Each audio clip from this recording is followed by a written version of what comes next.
প্রিয় দর্শক, আপনারা দেখতে পাচ্ছেন আমার ইসলামী ভাইয়েরা তারা এই ঠেলাগাড়ি দিয়ে টেনে টেনে চামড়া কালেকশন করে নিয়ে যাচ্ছেন। আমরা যে জায়গা দিয়ে কালেকশন করতেছি আসলে এগুলো রাস্তার মধ্যে অনেক টেক রয়েছে, তারপরেও আমরা দাওয়াত ইসলামের জন্য কালেকশন করতেছি। আসলে আমরা দাওয়াত ইসলামের জন্য যে কালেকশনটা করতেছি এটা একমাত্র আমরা আল্লাহ তাআলার সন্তুষ্টি এবং রাসূল পাক সাল্লাল্লাহু আলাইহি ওয়াসাল্লামের সন্তুষ্টি অর্জনের জন্যই আমরা করতেছি। আমাদের মূল উদ্দেশ্য হচ্ছে এটাই যে সোয়াবের আশায় আল্লাহ পাকের সন্তুষ্টির জন্য। তো প্রিয় দর্শক, আপনারা জানেন অবশ্যই যে যারা আর্থিকভাবে সহযোগিতা করতে পারে না তারা যদি তাদের শারীরিকভাবে সহযোগিতা করে এটাও আল্লাহর কাছে অনেক গ্রহণযোগ্য হয়।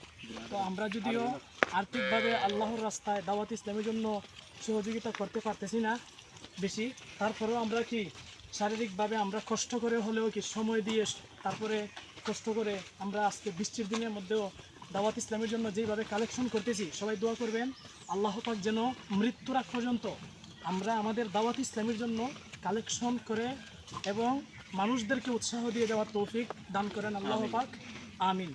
আপনারা যারা দেখতেছেন আপনারাও চেষ্টা করবেন, যারা আর্থিকভাবে পারেন দাওয়াত ইসলামকে সহযোগিতা করবেন, যারা আর্থিকভাবে পারবেন না তারা অবশ্যই সময় দিয়ে হলেও দাওয়াত ইসলামীকে সহযোগিতা করবেন ইনশাআল্লাহ।